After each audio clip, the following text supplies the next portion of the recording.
Halo teman-teman, sebelum saya mulai, izinkan saya perkenalkan diri terlebih dahulu. Perkenalkan, nama saya Riza Putrayudi dari Pendidikan Teknik Bangunan dengan bernim 15036211091. Kepada yang terhormat, selaku dosen pengampu strategi dan media pembelajaran, Bapak Dr. Rian Arthur, SPD MPD. Di sini saya akan memberikan video pembelajaran tentang media pembelajaran dalam e-modul yang e-modul tersendiri berjudul dengan strategi media dan media pembelajaran pada mata kuliah konstruksi jalan dan bangunan. Biar lebih tahu, kita langsung saja masuk ke materi. Oke. Saya akan menjelaskan apa isi dari e-modul saya yang saya susun yang berjudul dengan strategi dan media pembelajaran pada mata pelajaran konstruksi jalan dan bangunan. Ini merupakan data diri saya yang saya sudah jelaskan di awal tadi. E-modul ini terdiri dari data isi dan pembahasannya. Yang pertama ada latar belakang, tujuan pembelajaran, kompetisi dasar dan mata pelajaran. Yang keempat ada strategi, metode, dan media pembelajarannya. Yang latar belakangnya, pendidikan merupakan salah satu aspek penting dalam upaya pemberdayaan manusia. Melalui pendidikan, pengembangan potensi, kecerdasan, keterampilan, dan karakter dapat dibentuk dan diarahkan sesuai dengan tujuan pembelajaran. Agar tercapai tujuan pembelajaran, maka dibutuhkan proses pembelajaran yang baik sesuai standar mutu yang diterapkan. Pembelajaran merupakan kegiatan yang saling berhubungan dengan peserta didik yang mempunyai input dalam proses pembelajaran mengajar dan diharapkan menghasilkan output berupa peserta didik yang memiliki kemampuan yang mencakup 3 ranah, yaitu kognitif, afektif, dan psikomotorik. Suatu materi tertentu harus dipilih model pembelajaran yang paling sesuai dengan tujuan yang akan dicapai. Model pembelajaran adalah bentuk pembelajaran yang menggambarkan kegiatan dari awal sampai akhir yang disajikan secara khas oleh guru. Dalam memilih suatu model pembelajaran harus memiliki pertimbangan-pertimbangan, misalnya materi pembelajaran, tingkat perkembangan kognitif siswa, dan sarana atau fasilitas yang tersedia. Pemilihan model pembelajaran yang sesuai dengan mudah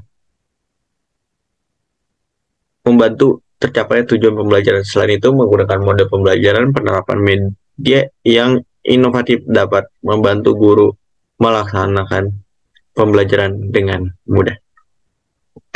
Yang kedua ada tujuan pembelajarannya. Dengan diberikan suplemen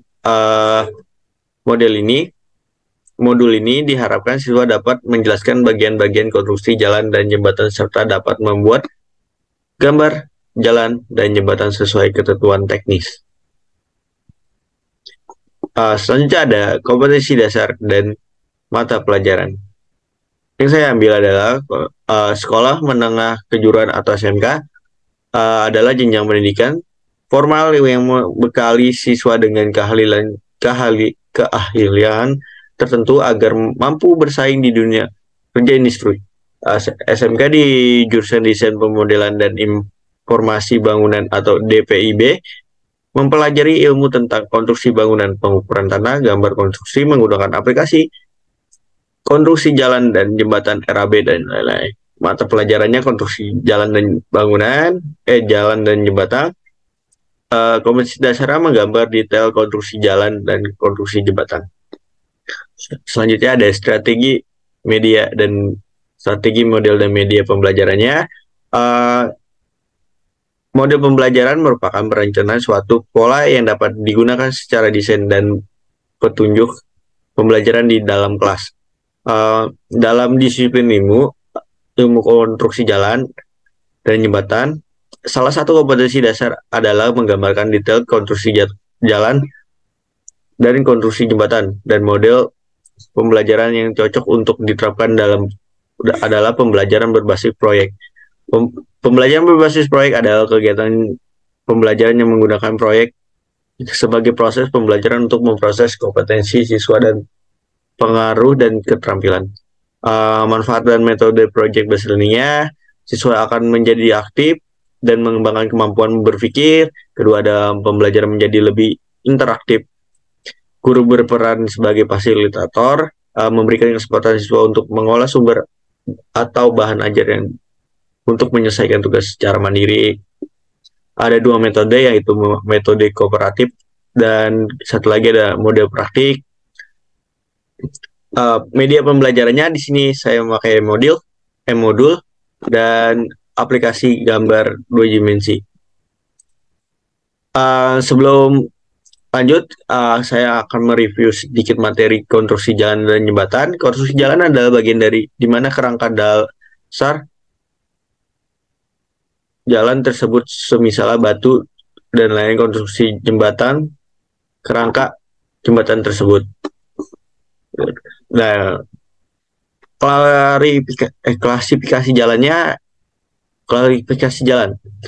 jalan adalah prasarana transportasi darat yang meliputi sebagai bagian termasuk bangunan perlengkap dan perlengkapannya diperuntukkan bagi lalu lintas yang berada pada permukaan tanah, di atas permukaan tanah, di bawah permukaan tanah atau air, serta di atas permukaan air, kecuali jalan kereta api, jalan lori, dan jalan kabel.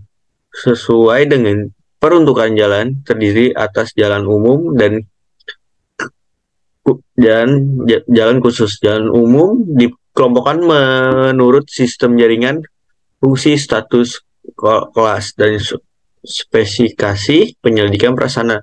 Jalan khusus bukan diperuntukkan bagi lalu lintas umum dalam rangka distribusi barang dan jasa yang dibutuhkan. Klasifikasi menurut sistem jaringan. Yang pertama ada satu, jalan primer. Jalan primer merupakan sistem jalan jaringan dengan peranan pelayanan distribusi jalan dan jasa untuk pengembangan semua wilayah di tingkat nasional dengan menghubungkan semua simpel jasa distribusi yang berwujud pusat-pusat kegiatan. Yang kedua ada jalan sekunder, merupakan sistem jalan dengan peranan pelayanan distribusi barang dan jasa untuk masyarakat di dalam kawasan perkantoran atau perkotaan. Klasifikasi jalan menurut statusnya. Yang pertama ada jalan nasional, merupakan jalan arteri dan jalan kolektor dalam sistem jaringan primer yang menghubungkan antar ibu kota, provinsi, dan jalan strategis nasional serta jalan tol. Yang kedua ada jalan provinsi, merupakan jalan kolektor dalam sistem jaringan primer yang menghubungkan ibu kota provinsi dengan ibu kota kabupaten atau kota, atau antar ibu kota kabupaten atau kota, dan jalan strategis provinsi. Yang ketiga ada jalan kabupaten, merupakan jalan lokal dalam sistem jaringan jalan primer yang tidak termasuk jalan nasional adalah jalan provinsi yang menghubungkan ibu kota kabupaten dengan ibu kota kecamatan, antar ibu kota kecamatan, ibu kota kabupaten dengan pusat kegiatan lokal, antar pusat kegiatan lokal, serta jalan umum dalam sistem jaringan jalan sekunder dalam wilayah kabupaten, jalan strategi kabupaten. Yang keempat ada jalan kota, adalah jalan umum dalam sistem jaringan jalan sekunder yang menghubungkan antar pusat pelayanan dalam kota, menghubungkan 5 pelayanan dengan persil, menghubungkan antar persil, serta menghubungkan antar pusat pemukiman yang berada di dalam kota. Yang terakhir, yang kelima, ada jalan desa, merupakan jalan umum yang menghubungkan kawasan dan atau antar pemukiman di dalam desa serta jalan lingkungan. Selanjutnya ada klasifikasi jembatan. Jembatan adalah suatu konstruksi yang digunakan untuk meneruskan jalan melalui rintangan yang berada lebih rendah. Rintangan ini biasanya jalan lain atau disebut dengan jalan air atau jalan lalu lintas biasa. Jembatan adalah suatu bangunan yang memungkinkan suatu jalan menyilang sungai atau saluran air, lembah, atau menyilang jalan lain yang tidak sama tinggi permukaannya. Secara umum, jembatan berfungsi untuk melayani arus lalu lintas dengan baik.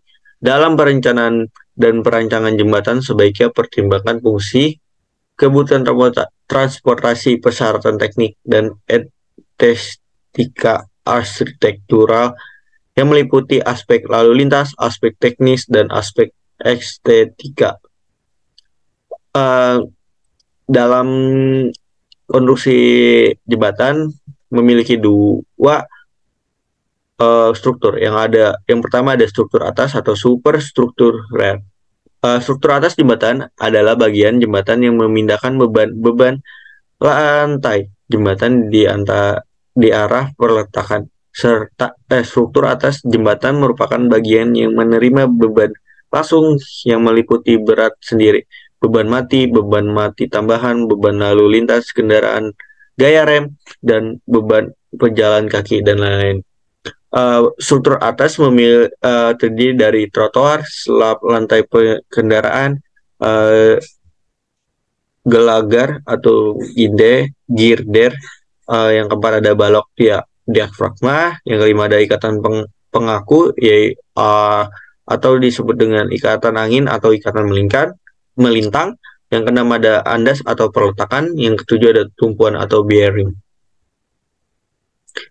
Struktur bawah dari jembatan atau disebut dengan struktural. Struktur bawah jembatan berfungsi memikul seluruh beban struktur atas dan beban lain yang ditimbulkan oleh tekanan tanah, aliran air, dan hanyutan tumbukan gesekan pada tumpuan tersebut untuk kemudian disalurkan ke pondasi. Selanjutnya, beban tersebut disalurkan oleh pondasi ke dalam tanah.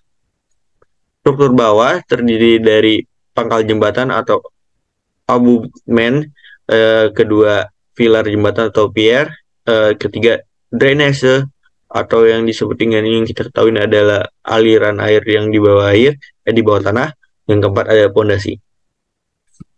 Nah, ini merupakan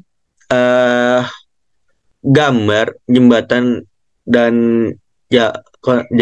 jalan pada dua aplikasi. Yang pertama ada 2 dimensi yang sebelah kiri, yang ketiga ada 3 dimensi yang sebelah kanan. Baik, sekian dari presentasi saya tentang media pembelajaran e-modul yang berjudul dengan strategi media dan pembelajaran pada mata pelajaran konstruksi jalan dan jembatan. Jika ada yang ingin bertanya, silakan saja bertanya melalui kolom komentar. Jika ada perkataan saya yang kurang mengenakan, mohon dimaafkan. Kurang lebihnya mohon maaf. Assalamualaikum warahmatullahi wabarakatuh. Terima kasih sudah menonton video saya.